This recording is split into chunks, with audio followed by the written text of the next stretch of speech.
Listen carefully because I will only say this once. My name is Ibrahim Traoré, the president of Burkina Faso, and I have something urgent to share, something that has been burning in my heart and in the hearts of millions throughout Africa. We are finished with silence. We are finished with submission. We are finished allowing foreign powers to treat our continent like it is theirs to manipulate. Just a few days back, a message was released. Words attributed to Benjamin Netanyahu, the Prime Minister of Israel. They say he warned African leaders to stay obedient or face consequences. Whether those words were actually his or not, it doesn't matter to me. The message came through loud and clear. There are still those who believe they can threaten us, intimidate us, and control us. I have a message of my own, and I'm delivering it without hesitation. Not just to Netanyahu, but to anyone who sees Africa as something they can dominate. We are not your possession. We are not your tools. We are independent, and we will defend our freedom with every ounce of our strength. Let me take you back to a moment in Ouagadougou, our capital. I stood before cameras, reporters, and my people. The room was full, and the tension was tangible. Everyone waited to hear what I would say. I had no prepared speech. I didn't need one. When you speak truth, the words rise from the soul. I looked into the camera and addressed Netanyahu directly. I declared, we are no longer colonies. We are sovereign states. Any foreign leader who believes they can intimidate Africa into surrender is seriously mistaken. The room fell silent. You could feel the impact of every word. But I wasn't finished. I leaned in and added, let me make this absolutely clear to you. Mr. Netanyahu, Burkina Faso does not report to Tel Aviv. We don't report to Washington. We don't answer to any force that thinks it can purchase us or force us into obedience. I stood by every word.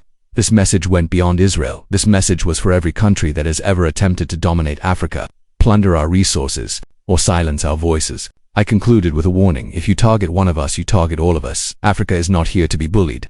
You might ask why I decided to speak so openly. Why didn't I stay silent like many leaders before me? Why not send a formal letter, or make a quiet phone call behind the scenes? Because that's not who I am. That's not what Burkina Faso represents anymore. And it's not what Africa needs. For far too long, powerful nations have treated our continent like a land where they can do as they please. They have taken our gold, our diamonds, our oil. They have carved up our borders, divided our people, and dictated our lives. Even after we won independence, they continue to interfere using money, threats, and even soldiers to keep control. I am finished with that. My people are finished with that. Africa is finished with that. When I heard about Netanyahu's so-called warning, it wasn't just a personal insult to me or to Burkina Faso. It was an insult to every African who has ever dreamed of a continent that is proud, free, and united. I could not remain quiet. Silence is what they expect from us. They expect fear. They expect us to lower our heads and say, yes, sir, but I am not that leader. I'm here to defend my people, to protect our pride, and to secure our future. And I know I'm not standing alone. After I spoke, something powerful happened. My message did not stay confined to that room in Ouagadougou. It spread with lightning speed. People shared the speech video on X, on Telegram, on WhatsApp, everywhere. In just hours, millions had watched it. Not only in Burkina Faso but throughout Africa and beyond. Young people in Mali, farmers in Niger, students in Guinea, activists in South Africa, they all heard my voice and felt its truth. They weren't just listening to me.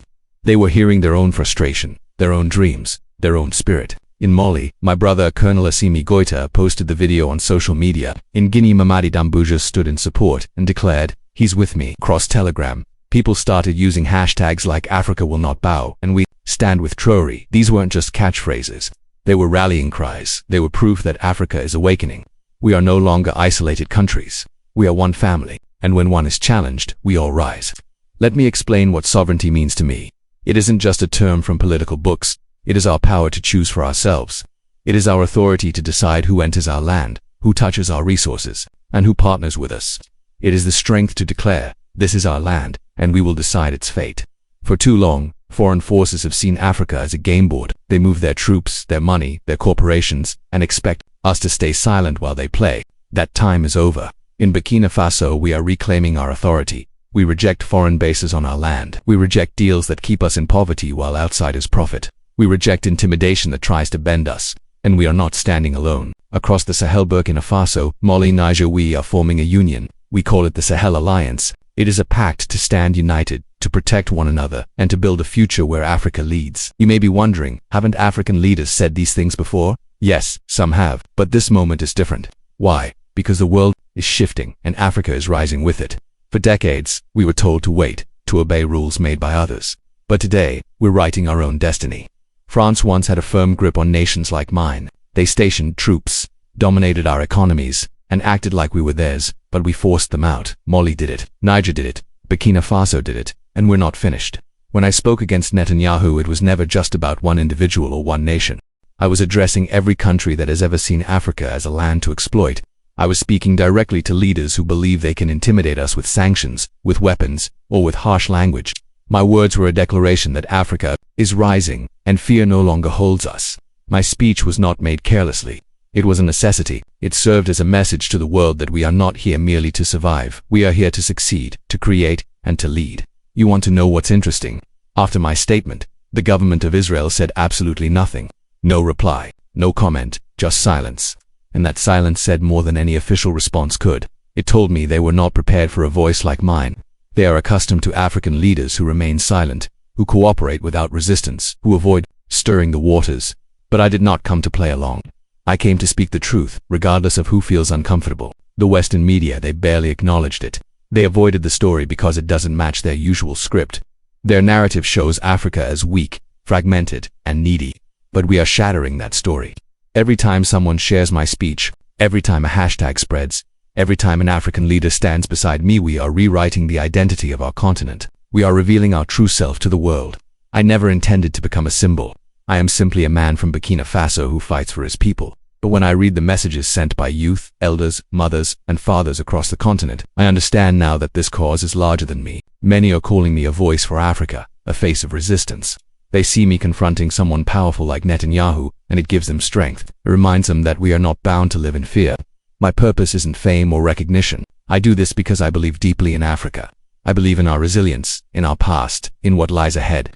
I believe in the dreams of our ancestors who fought so that we might be free. I believe in the youth who are determined to shape a new Africa, one where we no longer beg at the table but sit with dignity as equals. Let me speak about the Sahel Alliance because this is where our future begins. We are coming together not just as neighboring countries but as true brothers. We are building a coalition that says clearly, attack one of us and you attack all of us. We are pooling our resources, exchanging knowledge, and combining our strength. We are proving to the world that Africa can stand independently. This is not only about defense, it is about construction. We want schools where children are taught our own stories, not foreign ones. We want hospitals that heal, not hollow buildings with empty promises. We want economies that raise our people up, not exploit them for the gain of outsiders. The Sahel Alliance is only the beginning. I envision a future where Africa is united from the north to the south, from the east to the west. To those leaders who still believe they can dominate this continent, listen carefully. Your time has ended. We are not your back garden. We are not your treasure chest. We are not here to absorb your abuse. If you think you can manipulate, buy, or frighten us, you are mistaken. Africa is awakening. We are rediscovering our identity. We are the descendants of royalty, of fighters, of creators. We are tomorrow's force, and we are ready to defend it. To my African brothers and sisters, this is our time. Do not be afraid. Do not accept the lie that we are powerless. Share this message. Rise within your communities. Claim your rights. Stand behind leaders who protect your interests, not the interests of foreigners. Together, we will shape an Africa that is strong, dignified, and independent. Some may argue that my words were too daring, too dangerous. They might say I have started a battle that we cannot win. My answer is this: silence is the real danger. Letting others trample over us is the real mistake. I spoke up because I trust my people. I believe in their right to be free, to choose for themselves, to design their destiny. If that discomforts some, let it be. I am not here to please those who disrespect us. I am here to defend what's right.